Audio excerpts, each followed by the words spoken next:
What's up, guys?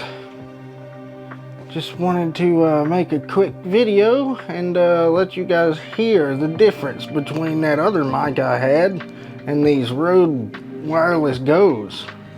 I feel like they sound really good. That's not the reason I wanted to make this video though.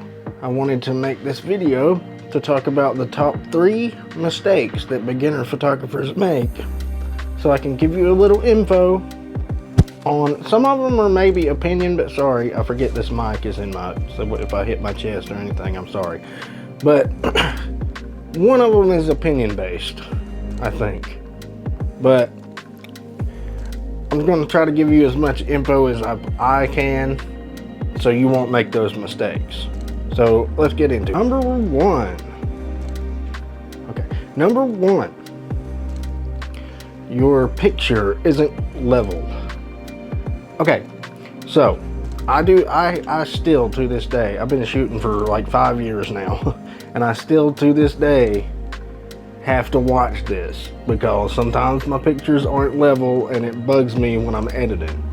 So what I do is I keep my level up in my viewfinder.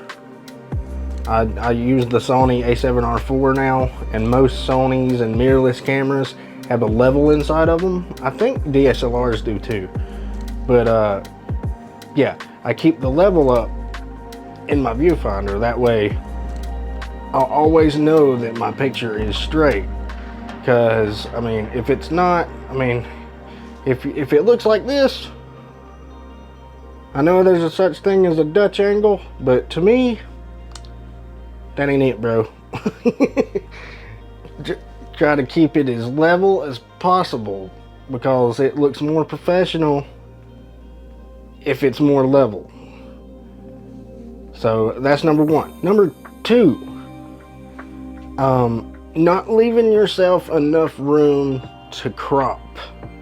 Okay, when you're shooting a photo of somebody, it's always a good idea to leave yourself enough room. Like, frame it the way you want to frame it, but leave a little bit of extra. That way you can crop it in post a different way if you need to. It's always a good idea to leave yourself a little bit more room. So if something happens, like let's say there's something in your frame that you need to crop out, and you're like, oh crap, I didn't see that in the background. If you leave yourself a little bit more room to work, then you can fix some things if you need to, and you can use different crops if you need to. Like, you can use different crops of the photo to make one photo a different photo if you want. I mean, that's kind of more opinion based, I guess, but it's really helped me out a lot to leave myself just a tad bit more room, you know what I'm saying? It actually helps a lot. So that's number two. Number three is a really good tip that I still need to think about myself.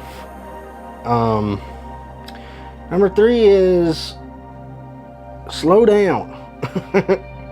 I get on a shoot sometimes with like a model or something, a cool shoot, and I'm just like, my brain's all scattered, and I'm just like, oh god, this is gonna be so much fun, blah blah blah blah, this is gonna be awesome, and I speed up. I'm not thinking, right? If you slow down, put your camera down for a little bit and just look around, give yourself some time to think about what you want to do. And it also gives you some time to think about the best areas to shoot in, and it gives you some time to think about some different poses and stuff too. And that's another thing you can slow down on, is poses. Like, take some time to get the best poses with the model. This ain't a race. All right, I give you a little bit more. I'll give you a couple more. Number 4, exhaust the area. okay? This is an important one. This is another one that I still got to think about. You go to an area, right? And you find the best place you can shoot. You're like, this has got to be the best place in this area to shoot. It's the prettiest place, okay? But if you look around, you can find other areas in any one place to shoot besides just one. You know, you exhaust your area. You know, you can walk around and you can shoot every single possible thing in an area you can, because you'll end up getting different pictures than what you thought. And I mean, you could end up getting, that can end up being your favorite picture. So just you know, think about all the different places that you can shoot in an area, because there's a lot of them. Like, shoot absolutely everything to where you're like, okay, there's absolutely nothing else I can do. That'll help you out a lot. You can get a lot of unique looking pictures. And I need to follow my own advice on that one. Another one, number 5. This one is very, very, very important. Okay? Shoot for the edit. And what I mean by that is, don't just shoot and come up with things randomly. Think about how you're going to edit these pictures before you shoot, because that's going to help you in post.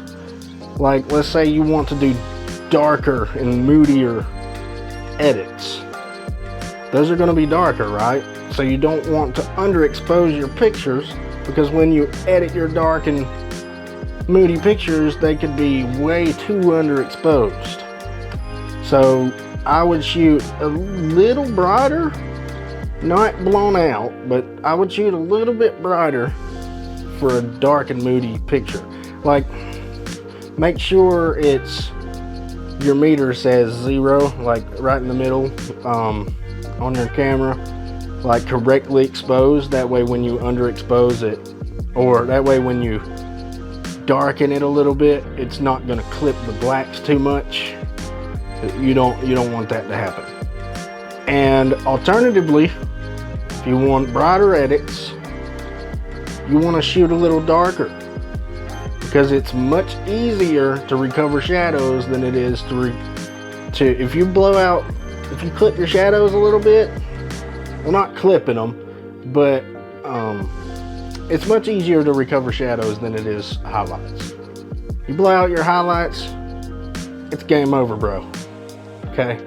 But shadows, you can recover shadows a lot easier. So shoot a little darker. If you want to go for like the light and airy look or whatever, shoot a little bit darker. Not too dark.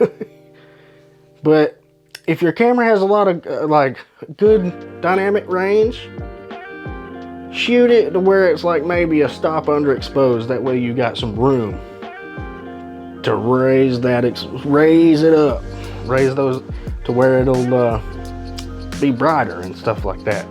So yeah, all right. So those are I was gonna give 3 tips, but I ended up giving 5. So yeah, those are really important. If you think about that stuff, then your photography will become better. Trust me.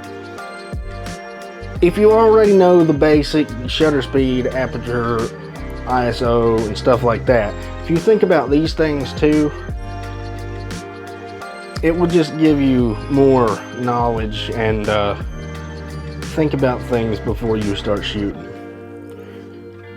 And the level thing, making sure things are level, that will improve things. Absolutely 100%. Because an unlevel picture doesn't look good, bro.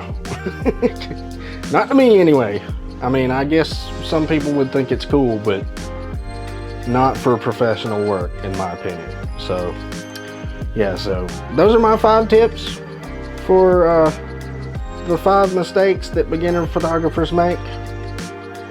If you think about these, you will improve. I promise you. So, thank you so much. If you like this video, don't forget to like and subscribe.